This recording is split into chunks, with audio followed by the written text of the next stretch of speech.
Hello and welcome to Nocab Game Design. In the previous episode, the developers introduced key mechanics to the player, notably the camera and character control, as well as how to interact with the environment. And the developers motivated the player's play here via quests, which doubled as complexity scaling. The reward for each quest or task usually was a new mechanic, which became the focus of the next quest or the next tutorial to teach the player how to interact with the world in a more rich and developed way. Now, being able to move and interact with the world like this is important in this game, but the player also needs to be good at combat. In this episode, a child gets kidnapped by Bobkins, and Link needs to save him. But first, we, the player, needs to learn how to swing the sword, and, more importantly, we, the developers, need to learn how to teach the player how to swing the sword.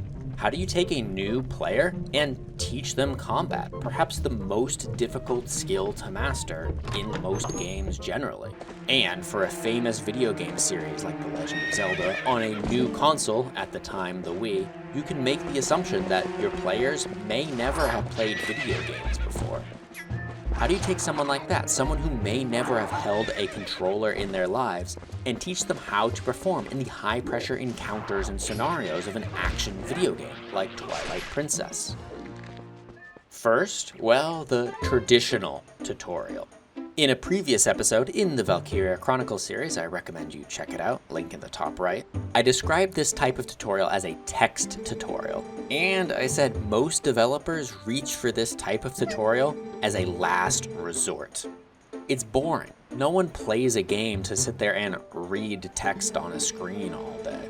But it can't be denied, it's very effective at getting high volumes of information across to the player very quickly. So the developers here have some good game design tricks that they're using in order to make it more palatable to a player. First and most importantly, they're not teaching the player a lot right now. The bare minimum in order to survive in combat. How to use your slingshot, how to use your sword, and maybe some of the basic combos. This is good because most players don't have the patience to read through all this dialogue all the time, especially when you just gave them a cool new toy to play with. The sword, they want to get out there and start attacking monsters, swing the sword, and playing the game, not learning how to play the game. So keep it minimal when it comes to tutorials. The next trick the developers are using here is they're interweaving entertainment into the tutorial text itself. These children here are effectively teaching Link how to be proficient at combat. That's just a goofy situation as is, but also they're kind of sarcastic. The way that they describe and how they're talking about things is kind of funny. Juxtaposing the incredibly specific details of tilt your left stick forward while L targeting and press B to flex your muscles and stab. Immediately after something like that, the baby character gives a snide, sarcastic remark. It's funny, it's entertaining, it makes you pay attention a little bit more than just reading a text manual. These are characters in the world that are interacting with the player. That is a much more rich gameplay experience, even though it's just a tutorial. It doesn't mean that it can't be part of the story. And, in my opinion, the final element of good design in this text tutorial section, the text is broken up by gameplay. Every few text boxes, control is given back to the player, and they get to do something. Now, granted, their freedom is not absolute. They kind of have to do what the tutorial is expecting them to do in order to continue. But still, it's not just a snooze fest. The player can't get through by just mashing the A button through all of the text messages. The player gets to actually do stuff. It's an active tutorial, and that is good design. Not only does it keep the player engaged and paying attention, but it also reinforces the lessons that the developers are trying to teach by forcing the player to actually do them in a safe environment like this practice area. Now that the player is free from the text tutorial, or in other words, they know what buttons to push, they are set free to go forth and rescue this child. But they're not free from the general tutorial, at least not yet. The rest of this encounter is broken up into two main sections. Each section slowly grows in complexity and dimensions of freedom available to the player to mirror the player's rising skill level and familiarity with combat, making it more and more challenging for them. Don't be fooled, this is still part of the tutorial. It just doesn't feel like a tutorial anymore. It feels like a game. This first area is a cave that's filled with some enemies. Now, this features a lot of really good design techniques for a tutorial, and the first of the list is, well, it's a narrow hallway. In my previous episode, when I was talking about how the developers taught the player how to control the camera and move around in the world, I pointed out that the developers started with a small circle room, then a long hallway room, then an open hub room. This growing complexity is mirrored here in this combat tutorial. First, the text tutorial, which is in that same circle room that I mentioned in the previous episode. Now a hallway encounter, and next, well, I'll get to the next section soon. The small confines and narrowness of this cave forces the camera and player's perspective into a linear direction. There's only one direction for combat. By taking away the extra dimensions of gameplay here, specifically up, down, and left, right, only the forward and backward is available to the player, and even then, backward is already clear of monsters, the only danger is forward. This really simplifies the game for a player, where they just need to stand in front of the enemy, which is easy to do because there's only one way to go, and push the attack button.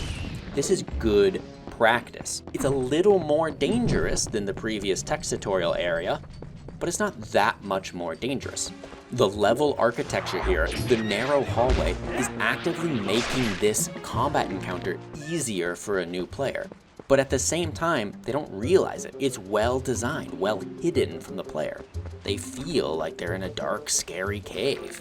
So let's talk about the enemies. First and most notable, it's only single enemy combat in this cave. This is partly because the architecture is so narrow that you can only really fit one enemy, one character in the hallway at a time, but also single enemy combat reduces the difficulty of the gameplay, which is very important for tutorials. Most of the enemies in here are also static.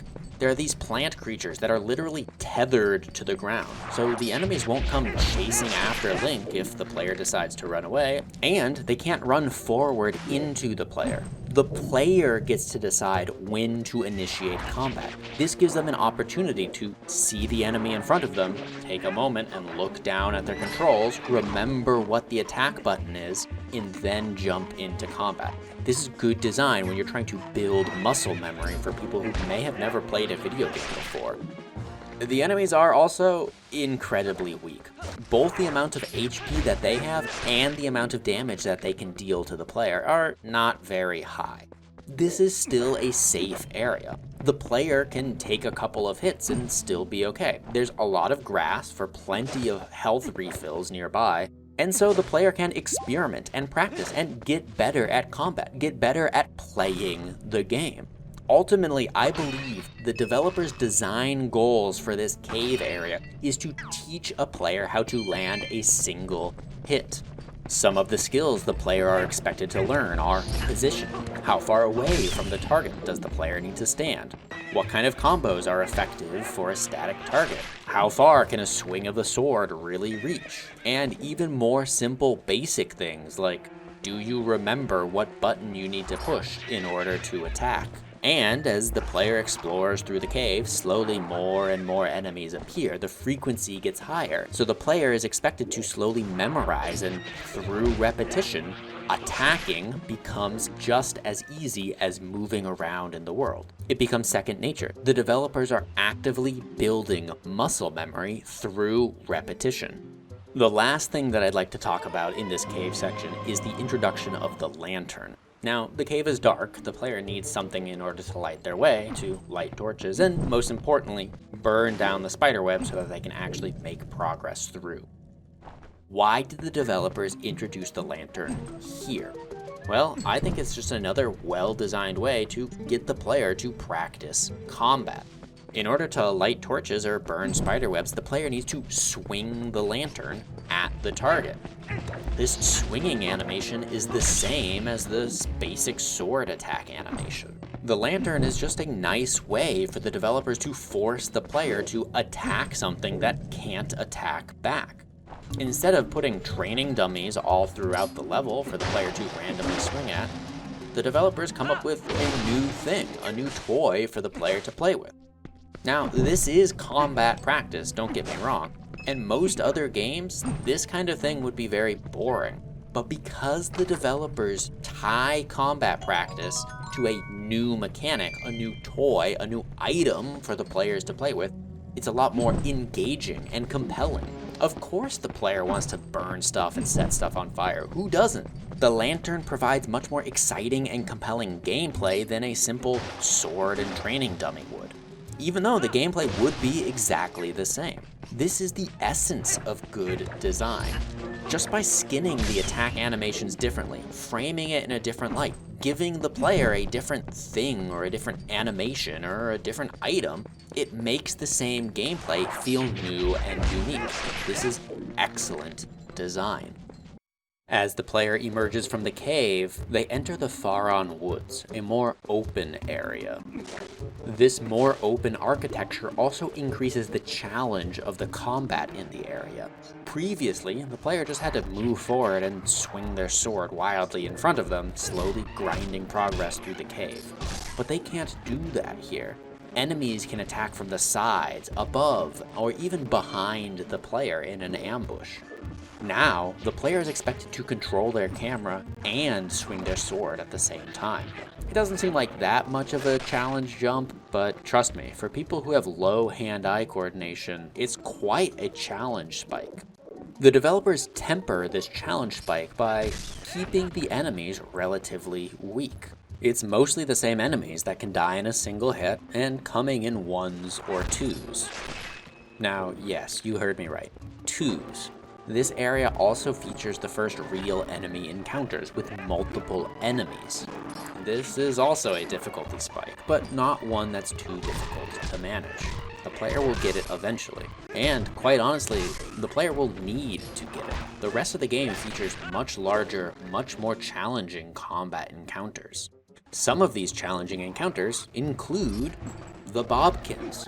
These enemies have more HP than the usual ones, and the player needs to execute a complete combo on them in order to actually defeat them. If the design goals of the cave was to build muscle memory and comfort in combat situations, then the design goals of Faron Woods is to teach the player situational awareness and to start to turn up the heat. The enemies are a little bit more powerful. It's a little bit more challenging to deal with enemies coming from multiple directions, or sometimes in ambush. Keeping track of moving targets is becoming more difficult in a larger open area like this. Not to mention, after combat, where does the player go? This is a non-linear area, and therefore is encouraging exploration. But at the same time, it feels like the player has been dropped in the deep end of the pool and told to sink or swim. This is exciting. This is the freedom that the player has been yearning for. But it is kind of scary. Where should the player go? It's not clear. The guardrails are slowly coming off. Now, this is not a large area. It's pretty easy to figure out where to go next, and it only takes about 10-15 minutes to search this entire area. But still, it's different than every room the player has encountered so far.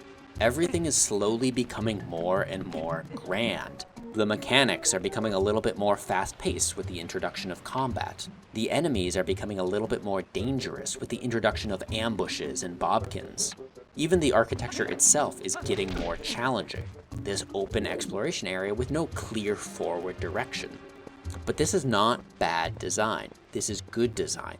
Each one of these elements, the architecture, the combat, the enemies, the mechanics, all of this throughout the entire game will continue to grow and build in richness and complexity. And that's what a game is, or at least a Legend of Zelda game. Constantly building the complexity of the game, drawing the player deeper and deeper into its really rich and engaging and fun mechanics. All the while existing in a polished, larger, and grander room, the player just wants to know, what's the next dungeon going to be? How can the developers possibly top this encounter? And each time, they do. Legend of Zelda is a masterpiece series, and Twilight Princess is one of the key gems of that series. So if you've enjoyed this video and are excited like I am to see what comes around the corner, what happens in the next dungeon, then consider subscribing or liking this video. In the next episode, everything that we just learned how to do, the combat that we are just now getting an initial taste of, has to be put to the side as Link enters the Shadow Realm. I'll see you there.